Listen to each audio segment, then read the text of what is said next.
December tightened its grip across northwest Europe, with no regard for plans or expectations. Roads hardened into ice, fields disappeared under snow, and visibility collapsed into narrow windows of gray. Staff officers across Allied headquarters treated movement as a problem to be managed, not an option to be exercised. Winter was a condition to endure, not exploit. At Third Army headquarters, reports arrived in steady succession. Weather forecasts warned of continued storms. Fuel consumption estimates climbed. Vehicle attrition rates were revised upward. The front, until days earlier oriented east, appeared stable enough to justify caution. Units were deployed with the assumption that any major shift would require time measured in weeks. Then the Ardennes ruptured that assumption. German forces surged through terrain long dismissed as unsuitable for large-scale attack. American units were caught out of position. Communications fractured. Bastogne emerged as a name spoken repeatedly, not for what it was, but for what its isolation threatened to become. The scale of the crisis expanded by the hour. At higher headquarters, options were discussed in conditional language. Reinforcements would be assembled. Movement would follow clearance. Coordination would be restored before commitment. Each step depended on the previous one holding. At Third Army, the sequence inverted. Patton read the situation without ceremony. Maps were pulled close. Unit locations were updated, not as static markers, but as elements capable of motion. He asked how long it would take to turn the army north. The answers varied, each layered with caution. Weather, roads, fuel, enemy interference. He listened without interruption, then issued instructions that treated those constraints as variables, not barriers. Orders went out before formal approval was complete. Corps were told to prepare to pivot. Divisions were warned to expect movement under adverse conditions. Staff sections worked simultaneously instead of sequentially. Planning assumed execution would occur before perfection. The winter that slowed everyone else became a constant rather than an excuse. Snow did not stop movement. It shaped it. Night became an asset. Routes were selected not for ease, but for availability. If a bridge held, it was used. If it failed, it was bypassed without debate. Logistics officers protested quietly. Fuel allocations were already strained. Maintenance units reported vehicles overdue for service. Drivers were exhausted. The arithmetic did not favor speed. Patton acknowledged the numbers and proceeded anyway. Convoys began to roll south to north, while others still moved east. Traffic control points improvised new patterns on frozen roads. Military police worked without pause, redirecting columns that no longer matched the original plan. Maps became obsolete within hours.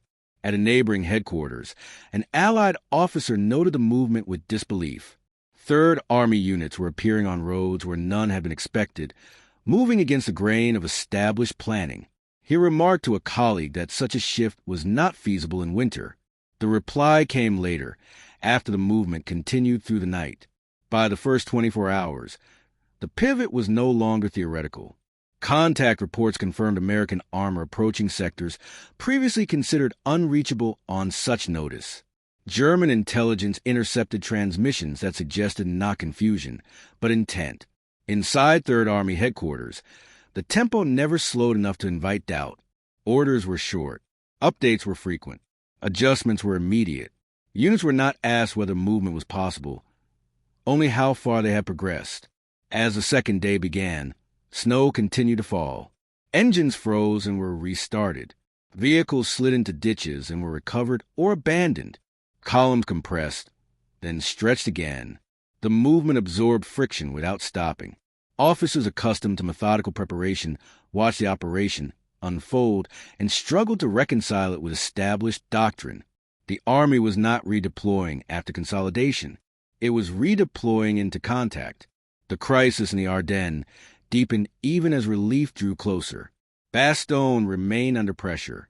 German forces advanced and regrouped. Time remained decisive. Somewhere between the maps and the moving columns, the phrase began to circulate quietly among officers observing the maneuver from afar. In winter, this was impossible.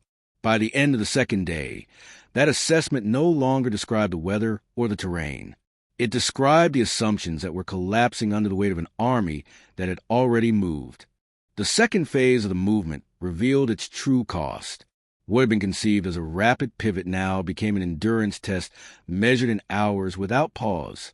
Units moved through the night, halted briefly to refuel or clear obstructions, then resumed before fatigue could settle into delay. At Corps headquarters, officers tracked progress with growing unease. Columns advanced at uneven speeds. Some units exceeded expectations. Others lagged behind for reasons no plan could fully control. Weather closed roads without warning. Bridges iced over and became unusable within minutes.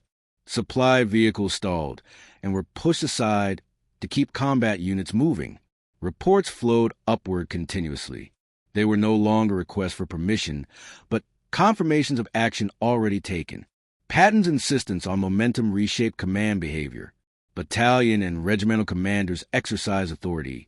They would normally defer. Decisions were made locally and reported afterward. A road blocked by wreckage was not debated. It was bypassed. A fuel shortage did not halt movement. It forced redistribution on the move. Staff officers accustomed to synchronized timelines struggled to keep up. Charts designed to project days ahead became irrelevant. The operation advanced faster than its documentation. German intelligence, initially dismissive, revised its estimates. Intercepts indicated American formations changing orientation at a scale that contradicted established patterns. Analysts questioned the reliability of their own data. An army could not simply turn in winter, under pressure, without extended preparation. Yet the evidence suggested exactly that. Along the routes, soldiers experienced the movement not as strategy, but as compulsion. Orders came down simply: move north, stay together, keep contact. Sleep was taken in turns. Meals were eaten standing or not at all. Cold seeped through gloves and boots until numbness replaced discomfort. Vehicle crews learned to recognize sounds that meant trouble. A stalled engine, a snap track, a frozen fuel line. Repairs were attempted immediately. If unsuccessful, the vehicle was stripped and left behind. Nothing waited for recovery. At one junction, military police redirected an armored column that had followed outdated instructions. The correction added miles but preserved flow. No one questioned the authority. The movement itself had become the priority. By the 36th hour, the strain showed clearly. Drivers drifted in and out of focus. Commanders repeated orders to ensure they were heard. Yet the columns continued, not because conditions improved, but because stopping promised worse consequences. In Allied headquarters elsewhere, officers followed the reports with disbelief that edged toward concern. The maneuver risked overextension. Flanks were exposed. Supply lines bent under demand. Traditional measures of readiness were being ignored. Patton was aware of each risk. He did not dispute them. He weighed them against time. As the second day ended, forward elements of Third Army began making contact with German screening forces south of Bastogne. The movement was no longer a redeployment. It was an engagement. Artillery units unlimbered under fire. Infantry deployed directly from transport. Tanks rolled forward without full reconnaissance. The transition from movement to combat occurred without pause. German units encountering these forces struggled to identify them correctly. They had expected exhausted reserves or fragmented reactions. Instead, they met organized elements arriving with purpose. At a German command post, an officer studied the contact reports and noted the speed of arrival. He remarked that such movement in winter defied calculation. His staff offered no explanation. Back with Third Army, the operation crossed its most critical threshold. The Army had moved far enough that stopping to reorganize would squander the advantage gained. Continuing meant accepting combat while still in motion. Patton chose continuation. Orders emphasized pressure. Relief of Bastogne mattered. But equally important was denying the enemy time to stabilize. The movement pressed on, absorbing resistance without altering direction. By the end of the 48th hour, the phrase circulating among observers changed subtly. It was no longer said as an assessment of feasibility. It was said as an admission. In winter, this was impossible. Until it happened, The next phase would determine whether speed alone could hold against the consequences it created. The advance entered its most uncertain stage without ceremony. There was no pause to declare success or reset objectives. Units already engaged were reinforced by others still arriving, their integration occurring under fire rather than on maps. South of Bastogne, German resistance stiffened. What had begun as scattered screening actions hardened into coordinated defensive positions. Roadblocks appeared at critical intersections. Anti-tank guns were sighted to cover narrow approaches. Artillery fire increased in accuracy as German commanders realized the Americans were not probing but committing. American officers adapted in real time. Columns broke into smaller elements to reduce congestion. Infantry cleared woods while armor held roads. Artillery observers operated ahead of established lines, adjusting fire with limited communications. Radio traffic reflected the strain. Calls were brief, functional, stripped of formality. Locations were given relative to landmarks that might not appear on any map. Confirmation mattered more than precision. Patton's headquarters remained mobile, tracking the fight as it unfolded rather than waiting for consolidated reports. Staff officers worked from vehicles, updating positions on makeshift charts. There was no expectation of perfect information. Decisions were issued with the understanding that conditions would change before they were received. German commanders faced a growing dilemma. The American approach threatened to unravel the southern shoulder of their offensive. Units meant to drive west were being diverted to contain an unexpected thrust from the south. Requests for reinforcements competed with priorities elsewhere. One German officer noted that the Americans were accepting risks that doctrine advised against. Their formations were arriving incomplete. Supply trains lagged behind combat elements. Artillery ammunition was rationed carefully, yet the pressure did not ease. Among Allied soldiers, talk was sparse. There was little time for speculation about the larger situation. Orders came, were executed, and replaced by new ones. The sense of urgency left no space for doubt. At a forward command post, an American colonel reported that his regiment had reached its phase line but lacked fuel to continue.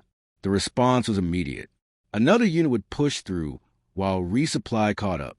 Momentum took precedence over symmetry. German defensive fires slowed the advance but failed to halt it. Each delay forced German units to commit more resources, thinning their strength elsewhere. The cost of stopping the Americans grew with every hour they advanced. By the third day, the outlines of the confrontation were clear. The American thrust aimed not only to reach Bastogne, but to rupture the coherence of the German offensive. The Germans, in turn, sought to blunt the thrust long enough to preserve their timetable. The confrontation was less a single battle than a collision of assumptions. One side relied on calculations shaped by winter, terrain, and doctrine. The other relied on speed enforced by command will. Reports from German units described American forces appearing where they were not expected, at times they had not planned for. Road junctions believed secure were contested. Reserves arrived too late to restore control. An American officer, hearing of German counterattacks forming to his flank, requested guidance. The reply was concise. Continue forward. Adjust if necessary. That instruction defined the operation's character. It rejected caution not out of recklessness, but because caution itself carried unacceptable risk. As the Americans closed on Bastogne, contact intensified. German resistance grew more desperate, more concentrated. Artillery fire fell heavier. Casualties mounted. Yet the movement did not stall. The earlier decision to accept disorder now paid its dividend.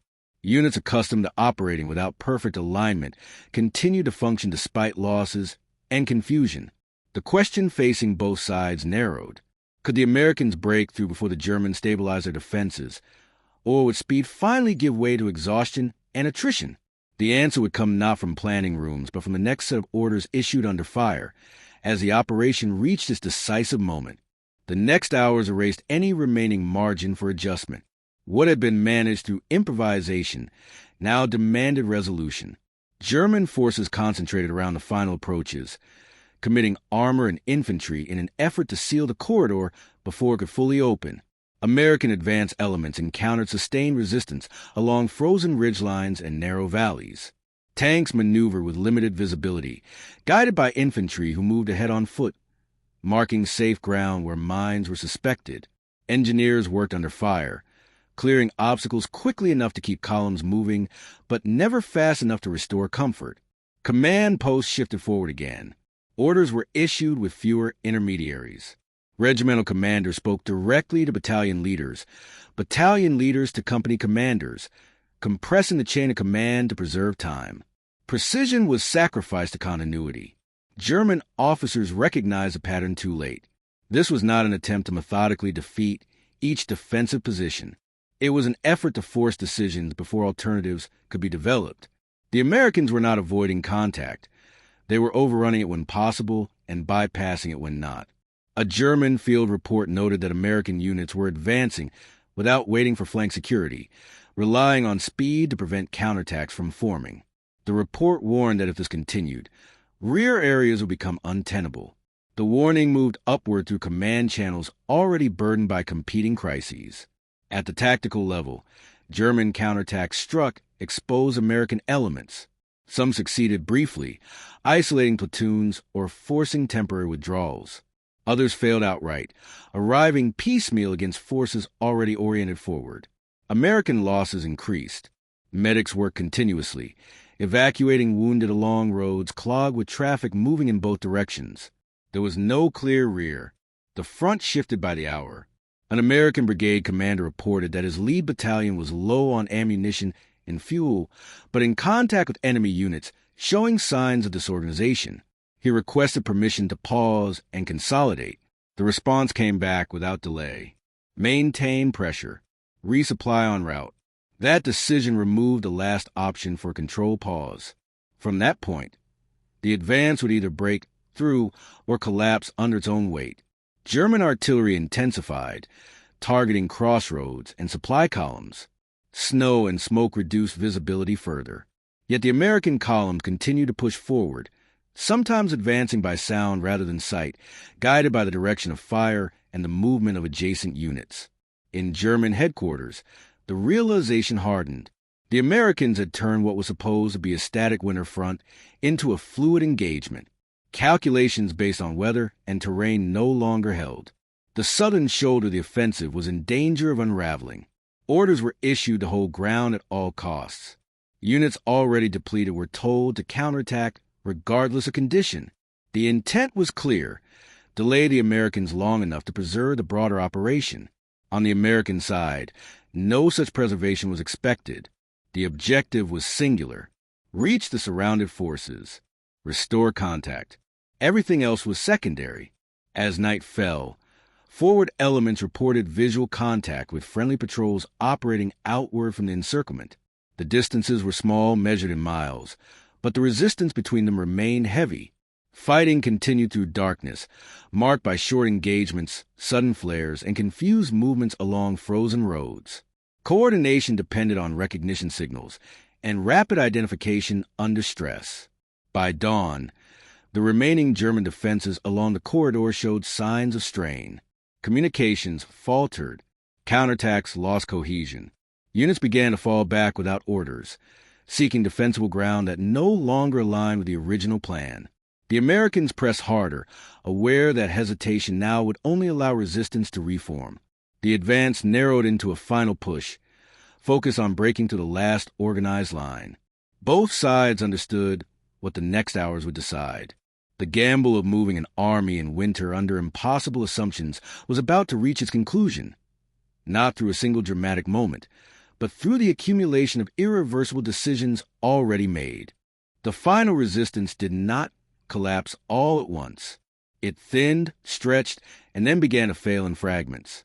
German units fought where they stood, often unaware that neighboring positions had already withdrawn or been overrun. The cohesion required to stop a fast-moving force no longer existed. American lead companies pushed through villages reduced to strong points, clearing houses one by one only when movement could not continue around them. In other places, resistance dissolved before contact, leaving abandoned weapons and vehicles frozen in place. Orders to pursue were immediate. There was no effort to reorganize lines. Momentum was the only protection. Radio traffic increased sharply. Reports from forward observers confirmed that German artillery fire had diminished. Requests for fire support shifted from suppression to interdiction, aimed at roads leading east, where withdrawal was now evident. Shortly after midday, an American patrol moving cautiously along a snow-packed road encountered friendly markings ahead. Identification signals were exchanged at close range. The distance between advancing forces and the isolated units had been closed. The contact was brief and unceremonious. There were no speeches, no pauses. Messages were relayed up the chain of command confirming that the corridor had been opened. Units already engaged were ordered to widen it immediately, securing flanks before the enemy could react. Within hours, supply convoys began moving through the opening. Ammunition, medical supplies, and fuel reached the previously isolated positions. Wounded were evacuated in the opposite direction, many having waited days under fire. German command acknowledged the breach internally. The southern shoulder of the offensive could no longer be sustained. Orders shifted from exploitation to containment, then to withdrawal. The original intent of the operation was no longer achievable. American units continued advancing beyond the initial objective, exploiting confusion and preventing the enemy from stabilizing new lines. The winter conditions remained severe, but their effect had changed. They now slowed retreat as much as advance. Reports from German officers reflected a consistent assessment. The speed of the American movement had nullified assumptions that winter terrain would enforce predictability. Defensive planning based on time had been invalidated. At higher headquarters, the implications were clear. The rapid redeployment had altered the balance of the campaign. What had begun as a crisis-threatening collapse had become a turning point. American commanders adjusted orders accordingly. Forces were reorganized for sustained operations, not emergency response. The urgency remained, but was now directed toward pressing advantage rather than preventing disaster. The cost was evident. Casualty lists were long. Equipment losses mounted. Units were exhausted, some operating well below strength. Yet the outcome justified the risk in the calculations of those responsible. In the days that followed, German forces continued to fall back, abandoning the initiative. The winter offensive lost coherence and then momentum. Strategic objectives narrowed until survival became priority. Among American troops, the understanding spread quietly. What had been ordered under impossible constraints had worked because it refused to wait for permission from conditions. The movement itself had created its own feasibility. There was no single moment of celebration. The war continued, but the assumptions that had governed both sides before the winter offensive no longer applied. The belief that an army could not be moved at speed in winter across damaged roads under constant threat had been disproven by action rather than argument. The consequences of that realization would shape the remainder of the campaign, long after snow began to recede.